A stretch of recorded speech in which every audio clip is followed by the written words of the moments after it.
ಮಕ್ಕಳ ಮಂಟಪ. ಇಂದಿನ ಕಾರ್ಯಕ್ರಮದಲ್ಲಿ ಚೈತನ್ಯ ಚಿಲುಮೆ ಮಾಲಿಕೆಯಲ್ಲಿ ಉದಯೋನ್ಮುಖ ವಯೋಲಿನ್ ವಾದಕಿ ಮಾಳವಿ ಮಂಜುನಾಥ್ ಅವರೊಂದಿಗೆ ಮಾತುಕತೆ. ಇವರೊಂದಿಗೆ ಭಾಗವಹಿಸುತ್ತಾರೆ ದಿಗ್ವಿಜಯ್ ಬಿ.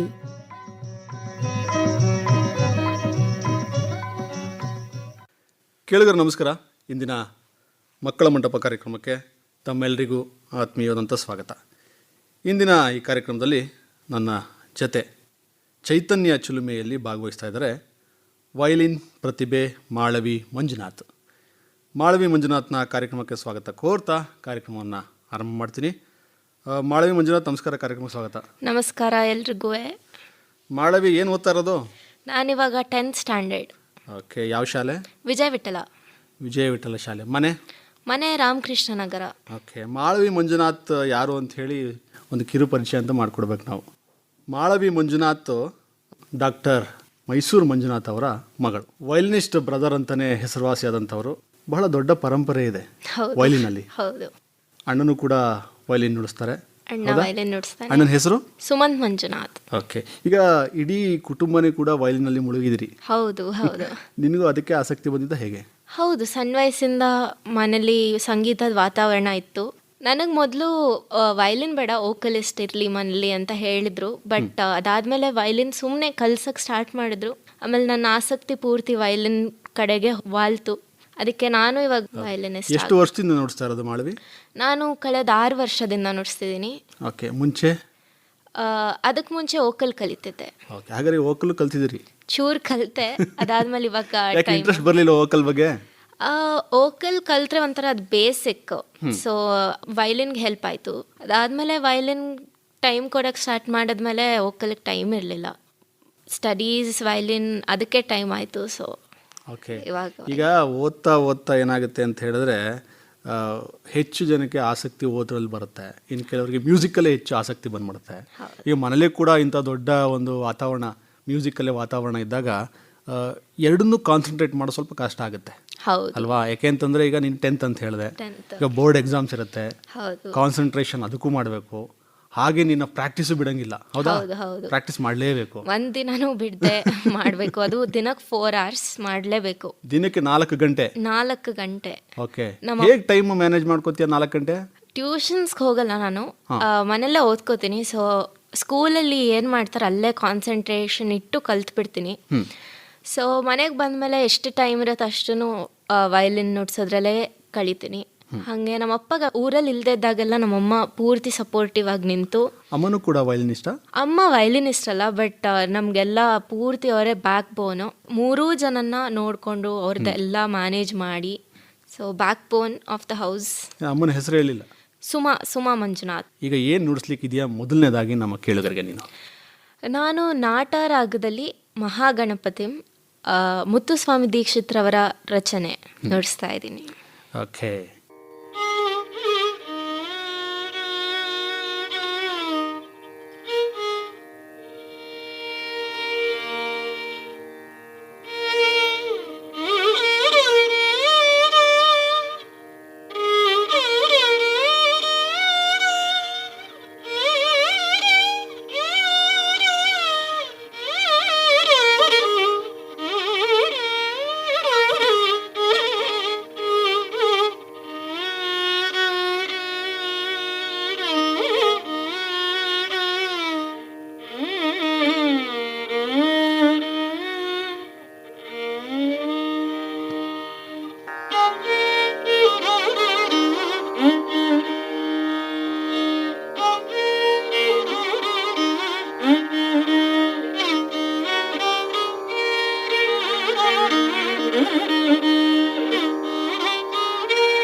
ಭಾಳ ಅದ್ಭುತವಾಗಿ ನುಡಿಸ್ತೆ ಮಾಳವಿ ಮಂಜುನಾಥ್. Thank you. ಅಂದರೆ ಈಗ ನಿನ್ನ ಒಂದು ಬೆಳವಣಿಗೆ ನೋಡ್ತಾ ಇದ್ದರೆ ಸಣ್ಣ ವಯಸ್ಸಿನಲ್ಲೇ ದೊಡ್ಡ ಸಾಧನೆ ಮಾಡುವ ಹಾದಿಯಲ್ಲಿ ಮುಂದುವರಿತಾ ಇದೆಯಾ. ಈಗ ನಿನ್ನ ಒಂದು ಕನಸಿರ್ಬೋದು, ನಾನು ಅಪ್ಪ ದೊಡ್ಡಪ್ಪ ಅಣ್ಣನ ಮೀರಿಸಿ ದೊಡ್ಡ ಕಲಾವಿದೆ ಆಗಬೇಕು ಅಂತ, ಹೌದಾ? ಹೌದು. ಅಂದರೆ ಆ ನಿಟ್ಟಿನಲ್ಲಿ ಪ್ರಯತ್ನ ಕೂಡ ಬಹಳ ಮುಖ್ಯ ಆಗುತ್ತೆ. ಹೌದು. ಈಗ 10ನೇ ತರಗತಿ ಓದ್ತಾ ಇದೆಯಾ, ಎಕ್ಸಾಮ್ಸ್ ಎಲ್ಲ ಹತ್ತತ್ರ ಬರ್ತಾ ಇದೆ, ಹೇಗೆ ಮ್ಯಾನೇಜ್ ಮಾಡ್ತೀಯಾ ಎಜುಕೇಷನು ಮತ್ತು ಹಾಗೆ ನಿನ್ನ ಮ್ಯೂಸಿಕ್ ಎರಡನ್ನೂ ಕೂಡ? ಮ್ಯೂಸಿಕ್ ಎಜುಕೇಷನ್ ಎರಡನ್ನೂ ಮ್ಯಾನೇಜ್ ಮಾಡಬೇಕು ಅಂದರೆ ಸ್ಕೂಲಲ್ಲೇ ನಾನು ಜಾಸ್ತಿ ಟೈಮ್ ಕಳೀತಿದ್ದೀನಿ. 9 to 5 ಸ್ಕೂಲ್ ಇರುತ್ತೆ. ಸೊ ಸ್ಕೂಲ್ ಹೋಗೋಕ್ಕಿಂತ ಮುಂಚೆ 1.5 hours ನುಡಿಸ್ತೀನಿ. ಅದಾದಮೇಲೆ ಬಂದು ಒಂದು ಸ್ವಲ್ಪ ಫ್ರೆಶನ್ ಅಪ್ ಆಗಿ ಹೋಮ್ವರ್ಕ್ ಏನಾದ್ರು ಇದ್ದರೆ ಅದನ್ನೆಲ್ಲ ಮುಗಿಸ್ಕೊಂಡು ಮತ್ತೆ ವಯಲಿನ್ ನುಡ್ಸೋಕೆ ಕೂತ್ಕೋತೀನಿ. ಸೊ ಪೂರ್ತಿ 9 o'clockವರೆಗೂ ಅಲ್ಲಾಡೋಂಗಿಲ್ಲ. ಸೊ ಅಪ್ಪ ಅಣ್ಣ ಯಾರು ಹೇಳ್ಕೊಡ್ತಾರೆ, ಇಲ್ಲದೇ ಇದ್ರೂ ನಾನು ಪ್ರಾಕ್ಟೀಸ್ ಮಾಡ್ಕೋತೀನಿ. ಸೊ 9 o'clockವರೆಗೂ ಪ್ರಾಕ್ಟೀಸ್ ಮಾಡಿಕೊಂಡು ಅದಾದಮೇಲೆ ಊಟ ಮಾಡಿ ಮಲಗೋದು. ಸೊ ನೆಕ್ಸ್ಟ್ ಡೇ ಮತ್ತೆ ಅದೇ ರೊಟೀನ್. ಅಂದರೆ ಈಗ ಒಂದು 4 ಗಂಟೆಗಳ ಕಾಲ ಮ್ಯೂಸಿಕ್ಗಾಗಿ ಡೆಡಿಕೇಟ್ ಮಾಡಲೇಬೇಕಾಗುತ್ತೆ, ಹೌದಾ? ಅದೇ ನಿಟ್ಟಿನಲ್ಲಿ ಈಗ ಶಾಲೆಗೂ ಹೋಗಿ ಬರಬೇಕಾಗುತ್ತೆ, ಮತ್ತೆ ಎಕ್ಸಾಮ್ಸ್ ಬಂದಾಗ ಹೆಚ್ಚು ಪ್ರಿಪರೇಷನ್ ಮಾಡಬೇಕಾಗುತ್ತೆ. ಯಾಕೆಂದರೆ 10th ಕೂಡ ಬಹಳ ದೊಡ್ಡವಾದ ಒಂದು ಘಟ್ಟ ಅಲ್ವಾ? ಓಕೆ, ಎಜುಕೇಷನ್ ಹೆಂಗೆ ನಡೀತಾ ಇದೆ? ಅಂದರೆ ಮಧ್ಯೆ ಟೆಸ್ಟ್ಸ್ ಅಂತ ನಡೆಯುತ್ತೆ, ಮಂತ್ಲಿ ಟೆಸ್ಟ್ ಅಂತ. 4 hours ಅದು ನುಡ್ಸ್ಬಿಟ್ಟು ಆಮೇಲೆ ಉಳಿದಿದ್ರೆ ಓದಬೇಕು. ಸೊ ನಾನೇನು ಮಾಡ್ತೀನಿ, ಅವಾಗ ಮಧ್ಯರಾತ್ರಿ ಪೂರ್ತಿ ಕೂತ್ಕೊಂಡು ಓದ್ತೀನಿ. ಸೊ ನೆಕ್ಸ್ಟ್ ಡೇ ಪೂರ್ತಿ ಟೆಸ್ಟಿಗೆ ರೆಡಿ ಆಗೋದು ಮಧ್ಯರಾತ್ರಿ ಪೂರ್ತಿ. ಅಂದರೆ ಇಂಬ್ಯಾಲೆನ್ಸ್ ಆಗ್ಬಿಡಲ್ವಾ? ಯಾಕೆಂದರೆ ನಿದ್ದೆ ಸರಿಯಾಗಿ ಆಗೋದಿಲ್ಲ, ಆಮೇಲೆ ಎಕ್ಸಾಮ್ಸ್ ಬರೀಬೇಕು, ಆರೋಗ್ಯ ಹಾಳಾಗ್ಬಿಡುತ್ತೆ. ಈಗಿನ ಜನ್ರೇಷನ್ ಏನಂತಂದರೆ ಮಿನಿಮಮ್ 7 to 8 hours ನಿದ್ದೆ ಮಾಡಬೇಕು ಅಂತ ಹೇಳ್ತಾರೆ. ನಿಂಗೆ ಅಷ್ಟು ಸಾಲಲ್ಲ ನಿದ್ದೆ ಮಾಡಲಿಕ್ಕೆ, ಟೈಮೇ ಸಾಲಲ್ಲ ಅಲ್ವಾ? ಹೌದು, ಟೈಮ್ ಸಾಲಲ್ಲ. ಬಟ್ ಎರಡು ಇಂಪಾರ್ಟೆಂಟು, ಒಂದು ಸ್ಯಾಕ್ರಿಫೈಸ್ ಮಾಡಲೇಬೇಕಲ್ವಾ? ಅದಕ್ಕೆ ನಿದ್ದೆನೇ ಸ್ಯಾಕ್ರಿಫೈಸ್ ಮಾಡ್ತಾ ಇದೆ. ಇವಾಗ ಫೋನ್ ನೋಡಿ ಅದು ಟಿವಿ ನೋಡೋದ್ರಿಂದ ಏನು ಉಪಯೋಗ ಅಂತೂ ಇರಲ್ಲ. ಅದು ನಮ್ಮ ರಿಲ್ಯಾಕ್ಸೇಷನ್ ಮಾಡ್ಕೋತೀವಿ. ಸೊ ಅದು ಬೇಡ ಅಂತ ಹೇಳಲ್ಲ, ಆ ಟೈಮಿಗೆ ಏನು ಮಾಡ್ಬೇಕು ಅದೇ ಮಾಡಬೇಕು. ಇವಾಗ ಓದೋ ಟೈಮಲ್ಲಿ ಫೋನ್ ಇಟ್ಕೊಂಡು ಕೂತ್ಕೋತೀನಿ ಅಂದರೆ ಹಂಗಾಗಲ್ಲ. ಈಗ ನೀನು ಫೋನ್ ನೋಡ್ತೀಯಾ ಇಲ್ವಾ? ಫೋನ್ ತುಂಬ ಕಡಿಮೆ, ನಂಗೆ ಟೈಮೇ ಸಿಗಲ್ಲ. ಟಿವಿ ರಜಾ ಇದ್ದಾಗ ಮಾತ್ರ ನೋಡ್ತೀನಿ. ರಜಾ ಇದ್ದಾಗ ಮೂವೀಸ್ ಹೋಗುವಂಥ ಸಂಪ್ರದಾಯನೇ ಇಲ್ಲ. ನೋಡೇ ಇಲ್ಲ, ಫಿಲಮ್ ನೋಡೋದೇ ಇಲ್ವಾ? ನೋಡಿದ್ದೀನಿ ಒಂದು 4-5 ಅಷ್ಟೇ ಇದುವರೆಗೂ. ಆಸಕ್ತಿ ಇಲ್ಲ ಅದ್ರ ಬಗ್ಗೆ, ಅಷ್ಟು ಆಸಕ್ತಿ ಇಲ್ಲ. ಸೊ ಇಲ್ಲ, ಮನೇಲೇ ನೋಡ್ತೀನಿ ಅಪ್ಪ ಅಮ್ಮನ ಜೊತೆ, ಫ್ರೆಂಡ್ಸ್ ಜೊತೆ. ಸೊ ಅದು ರಜಾ ಇದ್ದು ಫ್ರೀ ಟೈಮ್ ಇದ್ದಾಗ ಅವಾಗ ನೋಡೋಕ್ಕೆ, ರಿಲ್ಯಾಕ್ಸೇಷನ್ಗೆ ಅವಾಗ ಟೈಮ್ ಸಿಕ್ಕಿದಾಗ ಮಾಡ್ತೀನಿ. ಈಗ ಫ್ರೆಂಡ್ಸ್ ಭಾಳ ಇದ್ದಾರಾ? ಹಾಂ, ತುಂಬ ಜನ ಇದ್ದಾರೆ. ಯಾಕೆ ಅಂತಂದರೆ ಫ್ರೆಂಡ್ಸ್ ಜಾಸ್ತಿ ಇದ್ದಾಗ ಹರಟೆ ಹೊಡೆಯೋದು ಜಾಸ್ತಿ. ಹೌದು. ಯಾಕೆಂದರೆ ನಿನ್ನ ಟೈಮ್ ಶೆಡ್ಯೂಲ್ ನೋಡ್ತಾ ಇದ್ದರೆ ನಿನಗೆ ಟೈಮೇ ಇರ್ಲಿಕ್ಕೆ ಸಾಧ್ಯ ಇಲ್ಲ. ಓದಲೂಬೇಕು, ಶಾಲೆಗೂ ಹೋಗಬೇಕು, ಹಾಗೆ ಕೂಡ ಪ್ರಾಕ್ಟೀಸು ಮಾಡಬೇಕು. ಹೌದು. ಇನ್ನು ಮುಂದೆ ಹೋಗ್ತದೆ, ಇನ್ನೂ ಜಾಸ್ತಿ ಬೇಕಾಗುತ್ತೆ ಅಲ್ವಾ? ಓಕೆ, ಅದ್ರ ಬಗ್ಗೆ ಅಂದರೆ ಇವಾಗ 4 hours ಒಂದಿನ ಮಿಸ್ ಆಯಿತು ಅಂದರೆ ಕೈದು ಫಿಟ್ನೆಸ್ ಹೊಟ್ಟೋಗುತ್ತೆ. ಓಕೆ, ಹಾಂ. ಸೊ ಇವಾಗ ನೆಕ್ಸ್ಟ್ ಡೇ ಕೂತ್ಕೊಂಡಾಗ ಎಕ್ಸ್ಟ್ರಾ ಟೈಮ್ ಬೇಕಾಗುತ್ತೆ ನನಗದು ಅದೇ ಫಿಟ್ನೆಸ್ಗೆ ಬರೋಕ್ಕೆ. ಓಕೆ. ಸೊ ದಿನ ಅದಕ್ಕೆ ಸಾಧಕ ಅಂತ ಮಾಡಬೇಕು, it's like warm up. So ಅದನ್ನು ಮಾಡಿಕೊಂಡು ಮುಂದಕ್ಕೆ ಹೋಗಬೇಕು. ಸೊ ಅದನ್ನು ಮಾಡ್ಕೋತಾ ಇದ್ದೀನಿ. ಹಾಗೆ ವಯಲಿನ್ ತುಂಬ ಕಷ್ಟದ ಇನ್ಸ್ಟ್ರೂಮೆಂಟ್. ಒಂದು ಚೂರು ಆ ಕಡೆ ಈ ಕಡೆ ಹೋದ್ರೂ ಬೆರಳು ಅಪಸ್ವರ. ಹೌದು. ಯಾಕೆಂದ್ರೆ ಅದ್ರ ಮೇಲೆ ಏನು ಮಣೆ ಇರಲ್ಲ. ಹೌದು. ಸೊ ಕೀಸ್ ಇರಲ್ಲ. ಅದಕ್ಕೆ ತುಂಬಾ ವರ್ಷದ ಪ್ರಾಕ್ಟೀಸ್ ಬೇಕಾಗತ್ತೆ. ಅದೇ ಜಾಗದಲ್ಲಿ ಇಡಬೇಕು ಅಂದರೆ ಅದಕ್ಕೆ ಪೂರ್ತಿ ಪೇಷನ್ಸಿಂದ ಇಟ್ಟು ಕಲಿಬೇಕು. ಅದನ್ನು ತುಂಬ ಪ್ರಾಕ್ಟೀಸ್ ಮಾಡಬೇಕು. ಮಾಡಿಸ್ತಿದ್ದಾರೆ ನಮ್ಮಪ್ಪ ಅಣ್ಣ, ಪೂರ್ತಿ ಅವ್ರ ಟೈಮ್ ಇರೋದನ್ನೆಲ್ಲ ಇಟ್ಟು ಮಾಡಿಸ್ತಿದ್ದಾರೆ, ಹೇಳ್ಕೊಡ್ತಿದ್ದಾರೆ. ಸೊ ನಡೀತಾ ಇದೆ. ಈಗ ನಿನಗೆ ಗುರುಗಳು ಹಾಗಾದ್ರೆ ಅಪ್ಪನೇ? ಅಪ್ಪ ಅಣ್ಣನೂ. ಅಣ್ಣ ಹೆಚ್ಚು ಅಂತ ಕಾಣುತ್ತಲ್ವಾ? ಹಾಂ, ಅಪ್ಪ ಯಾಕೆಂದರೆ ಅಪ್ಪ ಸ್ವಲ್ಪ ಹೆಚ್ಚು ಹೊರಗಡೆ ಹೋಗೋದು ಜಾಸ್ತಿ ಆದ್ರಿಂದ ಸ್ವಲ್ಪ ಕಷ್ಟ ಆಗುತ್ತೆ. ಈಗ ಅಣ್ಣ ಪೂರ್ತಿ ಡೆಡಿಕೇಟ್ ಆಗಿ ಕಲಿಸುವಂತ ಕೆಲಸ ಮಾಡ್ತಾ ಇದ್ದಾನೆ. ಅಂದ್ರೆ ಅಪ್ಪ ಹೇಳ್ಬಿಟ್ಟು ಹೋಗಿರ್ತಾರೆ ಈ ರಾಗನ್ ಕಲಿಸು ಅಂತ, ಅವ್ನು ಮಾಡ್ತಾನೆ. ಮಧ್ಯ ಗಲಾಟೆನೂ ಮಾಡ್ತಾರೆ, ಬಟ್ ನಡೆಯುತ್ತೆ. ಅಣ್ಣ ತಂಗಿ ಗಲಾಟೆ ಇದ್ದೇ ಇರುತ್ತಲ್ವಾ? ಇದ್ದೇ ಇರುತ್ತೆ. ಅಂದರೆ ಈಗ ಇನ್ನೊಂದು ವಿಚಾರ ಏನಂತ ಹೇಳಿದ್ರೆ, ನೀನು ಆಗಲೇ ಕೂಡ ಹೇಳಿದೆ, ವಯಲಿನ್ ಸ್ವಲ್ಪ ಕಷ್ಟವಾದ ಇನ್ಸ್ಟ್ರೂಮೆಂಟ್ ಅಂತ ಹೇಳಿ. ಇಡೀ ವರ್ಲ್ಡಲ್ಲಿ ಅದು ಮೋಸ್ಟ್ ಡಿಫಿಕಲ್ಟ್ ಇನ್ಸ್ಟ್ರೂಮೆಂಟ್ ಅದು. ಸೊ ಅದರಲ್ಲೂ ಕರ್ನಾಟಿಕ್ ಕ್ಲಾಸಿಕಲ್ ಮ್ಯೂಸಿಕ್ ಅಂದರೆ ಅದು ತುಂಬ ಕಷ್ಟದ ಸಿಸ್ಟಮ್ಮು. ಸೊ ಅದಕ್ಕೆ ತುಂಬ ವರ್ಷದ ಪ್ರಾಕ್ಟೀಸ್ ಬೇಕಾಗುತ್ತೆ. ಓಕೆ, ಅಂದರೆ ಪ್ರಾಕ್ಟೀಸ್ ಮೇಕ್ಸ್ ಮ್ಯಾನ್ ಪರ್ಫೆಕ್ಟ್ ಅಂತ ನಾವು ಹೇಳ್ತೀವಿ.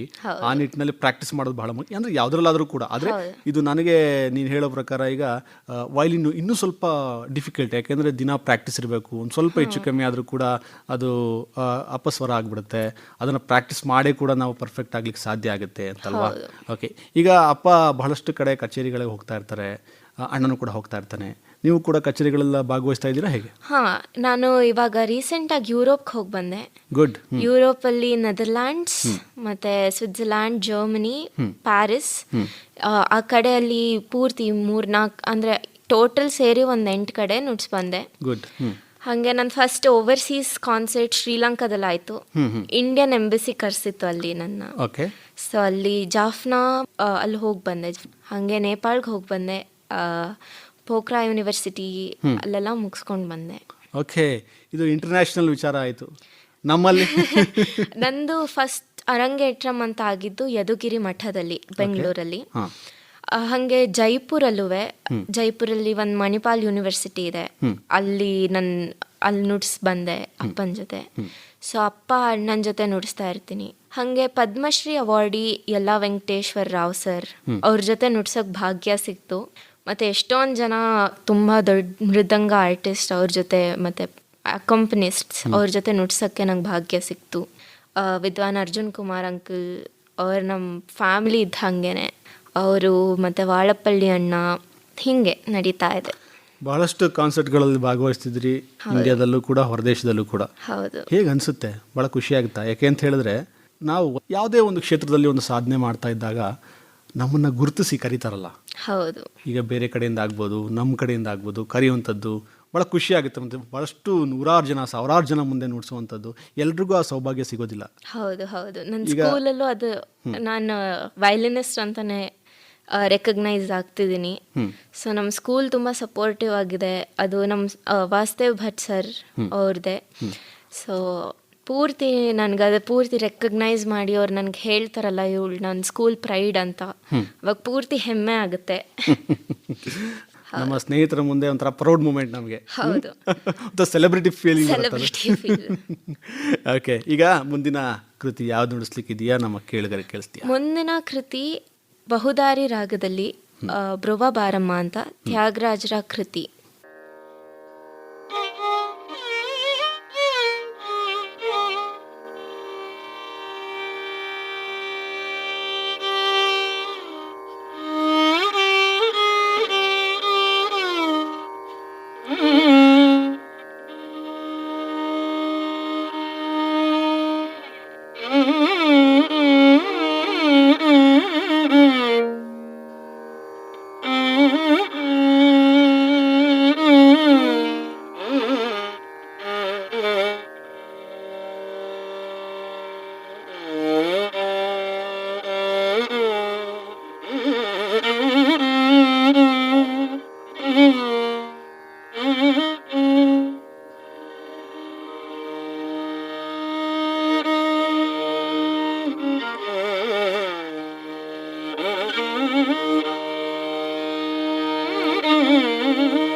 ಓಕೆ, ಈಗ ಮಾಳವಿ ಮಂಜುನಾಥ್ ಅವರ ಅದ್ಭುತ ವಯಲಿನ್ ಕೇಳಿದ್ರಿ, ಭಾಳ ಅದ್ಭುತವಾಗಿತ್ತು.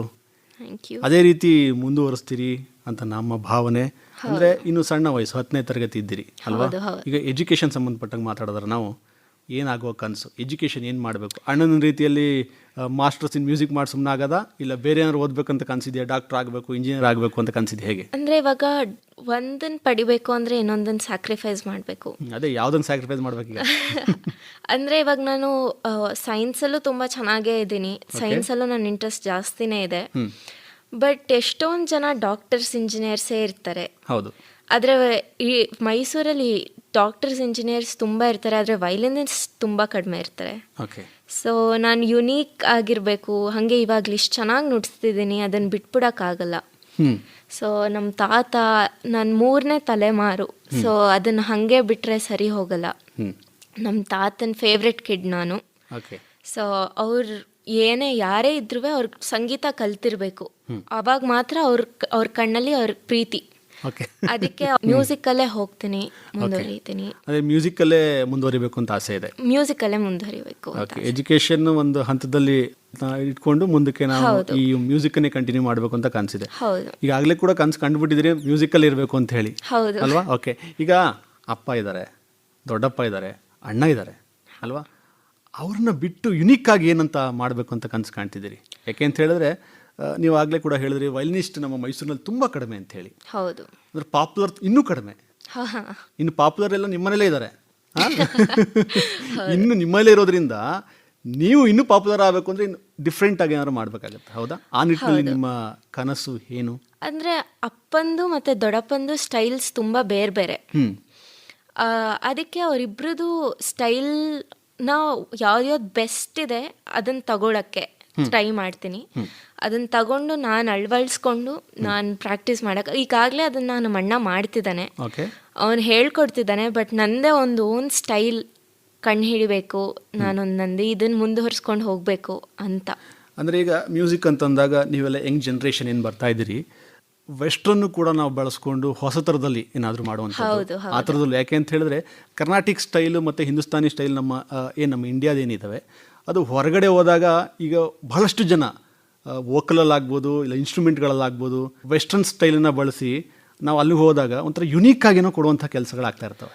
ಹೌದು ಹೌದು. ಅಂದರೆ ಇವಾಗ ನಾನು ಕರ್ನಾಟಿಕ್ ಮ್ಯೂಸಿಕ್ ಏನು ಕಲಿತಿದ್ದೀನಿ ಇದು ತುಂಬ ಕಷ್ಟವಾಗಿರೋದ್ರಿಂದ ವೆಸ್ಟರ್ನ್ ಮ್ಯೂಸಿಕ್ ಕಲಿಯೋಕ್ಕೆ ತುಂಬ ಟೈಮ್ ತಗೊಳ್ಳಲ್ಲ, ಅದು ಈಸಿಯಾಗಿ ಬಂದ್ಬಿಡತ್ತೆ. ಸೊ ಇವಾಗ ಕರೆಕ್ಟಾಗಿ ನಾನು ಪ್ರಾಪರಾಗಿ ಕರ್ನಾಟಿಕ್ ಮ್ಯೂಸಿಕ್ ಸ್ಟೈಲ್ನ ಅಳವಡಿಸ್ಕೊಂಡ್ರೆ ಅದು ನನಗೆ ತುಂಬ ಈಸಿ ಆಗುತ್ತೆ. ಮುಂದೆ ಯುರೋಪಲ್ಲಿ ಹೋಗಿ ಆ ದೇಶಗಳಲ್ಲಿ ವೆಸ್ಟರ್ನ್ ನುಡಿಸಿ ಹಾಗೆ ಅವರು ತುಂಬ ನಮ್ಮ ಸ್ಟೈಲ್ನ ಇಷ್ಟಪಡ್ತಾರೆ. ಯಾಕೆಂದರೆ ಅದು ಅವ್ರ ಇನ್ಸ್ಟ್ರೂಮೆಂಟ್ ಆಗಿರೋದ್ರಿಂದ ವಯಲಿನ್ನ ನಾವು ಹೆಂಗೆ ಅದನ್ನು ನುಡಿಸ್ತೀವಿ ಹಾಗೆ ಇದೆಲ್ಲ ಬೇಸ್ಡ್ ಆನ್ ಇಂಪ್ರೂವೈಸೇಷನ್. ನಾವು ಯಾವ್ದು ಸ್ಕ್ರಿಪ್ಟ್ ನೋಡ್ಕೊಂಡು ನುಡಿಸಲ್ಲ ಎಕ್ಸೆಪ್ಟ್ ಕೃತೀಸ್, ಇದೆಲ್ಲ ನಮ್ಮ ಕ್ರಿಯೇಟಿವಿಟಿ. ಸೊ ಅದನ್ನು ಅವ್ರಿಗೆ ತುಂಬ ಆಶ್ಚರ್ಯ ಆಗುತ್ತೆ, ಹೆಂಗೆ ಕಂಪೋಸ್ ಮಾಡ್ತೀವಿ ನಾವು ಆನ್ ಸ್ಟೇಜ್ ಆ ಸ್ಕೇಲ್ನ ಇಟ್ಕೊಂಡು ಅಂತ. ಸೊ ಅದನ್ನೆಲ್ಲ ಅವರು ತುಂಬ ಇಂಟ್ರೆಸ್ಟಿಂದ ಕೇಳ್ತಾರೆ, ಖುಷಿ ಪಡ್ತಾರೆ, ಆನಂದಿಸ್ತಾರೆ. ಸೊ ಮೇ ಬಿ ಅವ್ರು ಅದಕ್ಕೋಸ್ಕರ ಫ್ಯೂಷನ್ ಕಾನ್ಸರ್ಟ್ಸು ನುಡಿಸಿದ್ದೀನಿ ನಾನು ಎಷ್ಟೊಂದು. ಸೊ ಫ್ಯೂಷನು ವೆಸ್ಟರ್ನ್ದು ಒಂಚೂರು ಟಚ್ ಇದೆ, ಸೊ ತೊಂದರೆ ಇಲ್ಲ. ಎರಡು ಕೂಡ ಬ್ಯಾಲೆನ್ಸ್ ಆಗ್ತಾ ಇದೆ. ಓಕೆ. ಈ ಥರ ಕಾನ್ಸರ್ಟ್ ಹೋಗಬೇಕಾದ್ರೆ ಹೊರಗಡೆ ಎಲ್ಲ ಬಹಳಷ್ಟು ಜನ ರಜಾ ಹಾಕಬೇಕಾಗುತ್ತೆ ಶಾಲೆಗೆ ಅಲ್ವಾ? ಆವಾಗ ಶಾಲೆಯ ಸಪೋರ್ಟ್ ಬಹಳ ಮುಖ್ಯ ಆಗುತ್ತೆ. ನಿಮ್ಮ ಟೀಚರ್ಸ್ ಆಗಿರ್ಬೋದು, ಹಾಗೆ ನಿಮ್ಮ ಸ್ನೇಹಿತರದಾಗಿರ್ಬೋದು, ನೋಟ್ಸ್ ಕೊಡಲಿಕ್ಕೆ ಭಾಳ ಸಪೋರ್ಟ್ ಮಾಡಬೇಕಾಗುತ್ತಲ್ವಾ? ಹೇಗಿದೆ ಸಪೋರ್ಟು? ನಾನು ಇವಾಗ ಯುರೋಪ್ಗೆ ಹೋದ್ನಲ್ಲ, ಅವಾಗ 3 ವೀಕ್ಸ್ ಪೂರ್ತಿ ರಜಾ ಹಾಕ್ತೆ. ಸೊ ನಮಗೇನು ರಜಾ ಕೊಡಲಿಕ್ಕೆ ಅವರೇನು ಹಿಂದೆ ಮುಂದೆ ನೋಡಲಿಲ್ಲ. ಸೊ ಅವ್ರು ಖುಷಿಯಿಂದ ಕಳಿಸ್ಕೊಟ್ರು. ಹಾಗೆ ನನ್ನ ಸ್ನೇಹಿತರು ಎಲ್ಲರೂ ತುಂಬ ಖುಷಿ ಪಡ್ತಾರೆ, ಹಿಂಗೆ ಹೋದೆ ಅಂತ ಹೇಳಿದ್ರೆ ಅವರು ತುಂಬ ಆನಂದಿಸ್ತಾರೆ. ನಂದಿಲ್ಲಿ ಮೈಸೂರಲ್ಲಿ ಕಾನ್ಸರ್ಟ್ಸ್ ಆದಾಗ ಅವ್ರು ಕರಿತೀನಿ, ಅವಾಗ ಖುಷಿಯಿಂದ ಬಂದು ಕೇಳ್ಬಿಟ್ಟು ಹೋಗ್ತಾರೆ. ಸೊ ನೋಟ್ಸು ಮತ್ತು ಏನೇ ಇದು ಲಾಸ್ಟ್ ಮೂಮೆಂಟಲ್ಲಿ ಟೆಸ್ಟು ಅಂತ ಬಂದಾಗ ಏನು ಹೇಳ್ಕೊಡ್ತಾರೆ ಪೂರ್ತಿ. ರಾತ್ರಿ ಮಿಡ್ ನೈಟ್ 1-2 ಗಂಟೆಗೆ ಫೋನ್ ಹಾಕಿದ್ರೆ ಎತ್ಬಿಟ್ಟು ಹೇಳ್ಕೊಡೋ ಅಷ್ಟು ವೆರಿ ಗುಡ್, ಒಳ್ಳೆ ಸ್ನೇಹಿತರ ಸಿಕ್ಕಿದ್ದಾರೆ. ಈ ಥರ ಸಪೋರ್ಟ್ ಇದ್ರೆ ಆರಾಮಾಗಿ ನಾವು ಸರ್ವೈವಲ್ ಆಗ್ಬೋದಲ್ವಾ? ಹೌದು ಹೌದು. ಯಾಕೆ ಅಂತ ಹೇಳಿದ್ರೆ ಟೀಚರ್ ಸಪೋರ್ಟ್ ಅಂತೂ ಖಂಡಿತ ಇದ್ದೇ ಇರುತ್ತೆ. ಅದೇ ರೀತಿ ನಮ್ಮ ಫ್ರೆಂಡ್ಸ್ಗಳ ಸಪೋರ್ಟ್ ಕೂಡ ಇದೇ ರೀತಿ ಇದ್ದಾಗ ನೋಟ್ಸ್ ಕೊಡೋದಾಗ್ಬೋದು, ಗೈಡ್ ಮಾಡೋವಂಥದ್ದಾಗ್ಬೋದು, ಭಾಳ ಒಂಥರ ಯುನೀಕ್ ಫ್ರೆಂಡ್ಸೇ ಹೌದು, ಅಲ್ವಾ? ತುಂಬಾ ಹೇಗೆ ಯುನೀಕ್ ನಿನ್ನ ವಯಲಿನ್, ಹಾಗೆ ಫ್ರೆಂಡ್ಸ್ ಕೂಡ ಯುನೀಕ್. ಯುನೀಕ್. ಫ್ರೆಂಡ್ಸ್ ಕೂಡ ಬಹಳ ಖುಷಿ ಪಡ್ತಾರ ಮಾಳವಿಯ ಸಾಧನೆ ನೋಡಿ? ತುಂಬಾ ಖುಷಿ ಪಡ್ತಾರೆ ಅವರು. ಅಂದ್ರೆ ನೀನ್ ಎಲ್ಲ ಅವ್ರು ಹೇಳ್ಕೊಂಡ್ ಬರ್ತಾರೆ, ನೋಡಿ ನನ್ನ ಫ್ರೆಂಡ್ ಅವಳು ಹಂಗ್ ಹೋಗಿ ಬಂದಿದ್ದಾಳೆ, ಹಿಂಗ್ ಮಾಡ್ತಿದ್ದಾಳೆ ಅಂತ ಅವ್ರು ಹೇಳ್ಕೊಂಡು ಖುಷಿ ಪಡ್ತಾರಲ್ಲ, ಅವಾಗ ಎಷ್ಟು ಆನಂದ ಆಗತ್ತೆ ನಂಗೆ. ಅಂದ್ರೆ ಇದುವರೆಗೂ ಮಾಡ್ತಿದ್ದಿದ್ದೆಲ್ಲ ಇವಾಗ ಫಲ ಕೊಡಕ್ ಸ್ಟಾರ್ಟ್ ಆಗಿದೆ ಅನ್ಸತ್ತೆ. ಇವಾಗ ಅಪ್ಪ ಅಮ್ಮನೂ ಹೇಳ್ಕೊಂಡ್ ಬಂದಾಗ ಅಣ್ಣ, ಇವಳು ನನ್ನ ತಂಗಿ, ಇವಳು ಹಿಂಗ್ ನುಡ್ಸ್ತಾಳೆ ಅಂತ ಹೇಳಿದಾಗ ಈ ಪ್ರಾಕ್ಟೀಸ್ ದಿನಕ್ಕೆ 4 hours 5 hours ಮಾಡೋಷ್ಟು ಇನ್ಸ್ಪಿರೇಷನ್ ಬರುತ್ತೆ. ಅಂದ್ರೆ ಒಂದಿನೂ ಪ್ರಾಕ್ಟೀಸ್ ಮಿಸ್ ಮಾಡ್ಲಿಕ್ಕೆ ಆಗಲ್ವಾ? ಹಂಗಾಗಲ್ಲ. ಯಾಕೆಂತಂದ್ರೆ ಈಗ ನೀನೆಲ್ಲೋ ಹೊರಗಡೆ ಹೋಗಿರ್ತೀಯ, ಅಲ್ಲ ಫ್ಯಾಮಿಲಿ ಗೆಟ್ ಟುಗೆದರ್ ಇರ್ಬೋದು, ಇಲ್ಲ ಫಂಕ್ಷನ್ಸ್ ಇರ್ಬೋದು, ಆ ಥರ ಇದ್ದಾಗ ಸ್ವಲ್ಪ ಇಂಬ್ಯಾಲೆನ್ಸ್ ಆಗುತ್ತೆ ಅಂತ ಅನ್ಸಲ್ವಾ? ಇಂಬ್ಯಾಲೆನ್ಸ್ ಆಗುತ್ತೆ. ದಿನಕ್ಕೊಂದು ಅರ್ಧ ಗಂಟೆನಾರು ಕೊಡಕ್ ಟ್ರೈ ಮಾಡಬೇಕು. ಓಕೆ. ಸೊ ಹುಷಾರಿಲ್ಲ ಅಂದ್ರೂ ಅಪ್ಪಂಗೆ ಖುಷಿ, ರಜಾ ಹಾಕ್ಸ್ಬಿಟ್ಟು ಇನ್ನೂ ನುಡ್ಸ್ಬೋದಲ್ಲ ಅಂತ. ಸೊ ಒಟ್ಟಿನಲ್ಲಿ ಹುಷಾರ್ ತಪ್ಪೋದು ಇದಕ್ಕೆ ಅನ್ವಯ ಆಗಲ್ಲ. ಸೊ ಅದು ಹಂಗೆ ಕೇರ್ಫುಲ್ ಆಗಿರ್ಬೇಕಾಗತ್ತೆ. ಸ್ಪೋರ್ಟ್ಸ್ ಅಲ್ಲಿ ಇದ್ರೆ ಕೈ ಫ್ರಾಕ್ಚರ್ ಆಗೋ ಪಾಸಿಬಿಲಿಟೀಸ್ ಇರುತ್ತೆ. ಅದಕ್ಕೆ ಸ್ಪೋರ್ಟ್ಸ್ಗೆ ಹೋಗಲ್ಲ ಅನ್ಕೊಂಡು. ಸ್ಪೋರ್ಟ್ಸ್ ಜಾಸ್ತಿ ಇಲ್ಲ, ಬ್ಯಾಡ್ಮಿಂಟನ್ ಆಡ್ತೀನಿ ಅಷ್ಟೇ. ಓಕೆ. ಪೂರ್ತಿ ಕೈ ಕೇರ್ಫುಲ್ ಆಗಿರಕ್ಕೆ ಹೇಳ್ತಾರೆ. ತುಂಬಾ ಪ್ರೊಟೆಕ್ಟಿವ್ ಪೇರೆಂಟ್ಸ್. ಅಪ್ಪ ಅಮ್ಮನ ಸಪೋರ್ಟ್ ಬಹಳ ಇದೆ ಹಾಗಾದ್ರೆ ಅಲ್ವಾ? ತುಂಬಾ. ಯಾಕೆಂದ್ರೆ ಅಪ್ಪ ಆಲ್ಮೋಸ್ಟ್ ಹೊರಗಡೆ ಕಾನ್ಸರ್ಟ್ಸ್ಗಳಿಗೆಲ್ಲ ಹೋಗ್ತಾ ಇರ್ಬೇಕಾದಾಗ ಅಮ್ಮನೇ ಎಲ್ಲ ಕೇರ್ ಮಾಡಬೇಕಾಗುತ್ತೆ, ನೋಡ್ಕೋಬೇಕಾಗುತ್ತೆ. ಕೈನ ಹುಷಾರಾಗಿ ಇಟ್ಕೊಳ್ಳುವಂಥದ್ದಾಗ್ಬೋದು, ಆರೋಗ್ಯನ ಚೆನ್ನಾಗಿ ನೋಡ್ಕೊಳ್ಳುವಂಥದ್ದಾಗ್ಬೋದು, ಬಹಳ ಮುಖ್ಯ ಆಗುತ್ತೆ ಅಲ್ವಾ? ಬಹಳ ಮುಖ್ಯ ಆಗುತ್ತೆ. ಓಕೆ, ಕಾರ್ಯಕ್ರಮದ ಕೊನೆ ಹಂತಕ್ಕೆ ಬಂದ್ಬಿಟ್ಟಿದ್ವಿ ಮಾಳವಿ. ಬಹಳ ಸಂತೋಷ ಆಯಿತು ನಿನ್ನ ಜೊತೆ ಮಾತಾಡಿ. ಈಗ ಕೊನೆಯದಾಗಿ ನಮ್ಮ ಪುಟಾಣಿ ಮಕ್ಕಳಿಗೆ ನಿನ್ನ ಮಾತುಗಳನ್ನ ಕೇಳ್ತಾ ಇರ್ತಾರೆ. ಭಾಳ ಚೆನ್ನಾಗಿ ನುಡ್ಸಿದ್ಲು, ಭಾಳ ಚೆನ್ನಾಗೂ ಮಾತಾಡೋದಲ್ಲ. ಈಗ ಕೊನೆಯದಾಗಿ ಏನು ಹೇಳ್ತಾಳೆ? ಡಿಸ್ಟ್ರಾಕ್ಷನ್ ಒಂದು ಕಡೆ ಆದರೆ ಸಾಧನೆ ಹಾದಿ ಇನ್ನೊಂದು ಕಡೆ ಇರುತ್ತೆ. ಆದರೆ ಗೋಲ್ ರೀಚ್ ಮಾಡಲಿಕ್ಕೆ ಏನಾದರೂ ಒಂದು ಕನಸನ್ನು ಕಾಣ್ತಾ ಇರಬೇಕಲ್ವಾ? ಆ ನಿಟ್ಟಿನಲ್ಲಿ ಏನು ಹೇಳಲಿಕ್ಕೆ ಬಯಸ್ತೀರಿ? ಅಂದರೆ ಇವಾಗ ಮಾಡ್ಬೇಕಾದ್ರೆ ಕೆಲಸನ ಮುಂದೆ ಒಂದು ಫಲ ಏನಿರುತ್ತೆ, ನಿಮ್ಮ ಅಪ್ಪ ಅಮ್ಮನ ಕಣ್ಣಲ್ಲಿ ಖುಷಿ, ನಿಮ್ಮಿಂದ ಖುಷಿ ಪಡ್ತಾರಲ್ಲ, ಅದಕ್ಕಿಂತ ಇನ್ನೊಂದು ಖುಷಿ ಯಾರಿಗೂ ಆಗ್ಲಿಕ್ಕೆ ಸಾಧ್ಯ ಇಲ್ಲ. ಎಷ್ಟೇ ದುಡ್ಡು ಕೊಡಲಿ, ಎಷ್ಟೇ ಏನೇ ಮಾಡಿದ್ರು ಆ ಖುಷಿ ಸಿಗಲ್ಲ. ಯಾರು ಇವಳು ನನ್ನ ಫ್ರೆಂಡು ಅಂತ ಹೇಳ್ಕೊಂಡು ಹೆಮ್ಮೆ ಪಡ್ತಾರಲ್ಲ, ನಮ್ಮ ಟೀಚರ್ಸ್ ಹೇಳ್ತಾರಲ್ಲ ಇವಳು ನನ್ನ ಸ್ಟೂಡೆಂಟ್ ಆಗಿದ್ಲು ಹೇಳಿ ಅವ್ರು ಖುಷಿ ಪಡ್ಕೊಳ್ಳೋದು ಬೇರೆಯವ್ರಿಗೆ ನೋಡಿದರೆ ನಮಗಷ್ಟು ಆನಂದ ಆಗುತ್ತೆ.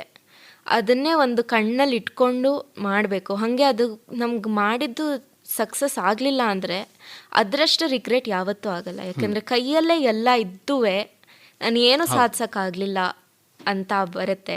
ರಿಗ್ರೆಟ್ ಮಾಡಬಾರ್ದು. ರಿಗ್ರೆಟ್ ಮಾಡಬಾರ್ದು. ಹೌದು, ರಿಗ್ರೆಟ್ ಮಾಡ್ಕೋಬಾರ್ದು. ಹೌದು ಅಲ್ವಾ? ಹೌದು. ಏಕೆಂದರೆ ಒಂದು ಜೀವನ ಸಿಕ್ಕಿದೆ, ಆ ಜೀವನದಲ್ಲಿ ಏನೇನು ಮಾಡಬೇಕು ಎಲ್ಲ ಮಾಡಬೇಕು ಅಲ್ವಾ? ನಿನಗೆ ತೃಪ್ತಿ ಇರಬೇಕು. ಇಲ್ಲ ನೀನು ಎಜುಕೇಷನ್ ಕಂಟಿನ್ಯೂ ಮಾಡು, ಮ್ಯೂಸಿಕಲ್ಲಿ ಕಂಟಿನ್ಯೂ ಮಾಡು, ಎರಡನ್ನೂ ಬ್ಯಾಲೆನ್ಸ್ ಮಾಡೋದು. ಯಾವುದಕ್ಕೂ ಮೋಸ ಮಾಡಬಾರ್ದು. ಪ್ರಾಕ್ಟೀಸ್ ಬಹಳ ಮುಖ್ಯ, ಶ್ರದ್ಧೆ ಬಹಳ ಮುಖ್ಯ ಆಗುತ್ತೆ. ಶ್ರದ್ಧೆ, ಡಿಸಿಪ್ಲಿನ್ ತುಂಬಾ ಇಂಪಾರ್ಟೆಂಟ್. ಎಲ್ಲಾದರೂ ಡಿಸಿಪ್ಲಿನ್ ಬಹಳ ಮುಖ್ಯ ಆಗುತ್ತೆ. ಹೌದು. ಬಹಳ ಸಂತೋಷ ಮಾಳವಿ, ಇಷ್ಟೊತ್ತು ಕಾರ್ಯಕ್ರಮದಲ್ಲಿ ಬಂದು ಆಕಾಶವಾಣಿಯ ಜೊತೆ ನಿನ್ನ ಒಂದು ಜರ್ನಿಯ ಬಗ್ಗೆ ಮಾತಾಡಿದೆ. ಇನ್ನು ಸಣ್ಣ ವಯಸ್ಸಿನ ದೊಡ್ಡ ದೊಡ್ಡ ಕನಸುಗಳನ್ನು ಕಾಣ್ತಾ ಇದೆಯಾ, ಹಾಗೆ ನಿನ್ನ ಕನಸುಗಳೆಲ್ಲ ಈಡೇರಲಿ ಅಂತ ಆಶಿಸ್ತಾ ಇಷ್ಟೊತ್ತು ಕಾರ್ಯಕ್ರಮದಲ್ಲಿ ಭಾಗವಹಿಸಿದ್ದಕ್ಕೆ ಧನ್ಯವಾದಗಳು. Thank you.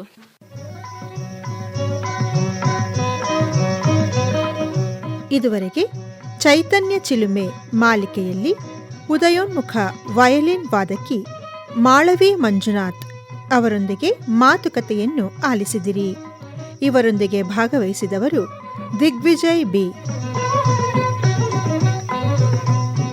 ಇದು ಇಂದಿನ ಮಕ್ಕಳ ಮಂಟಪ.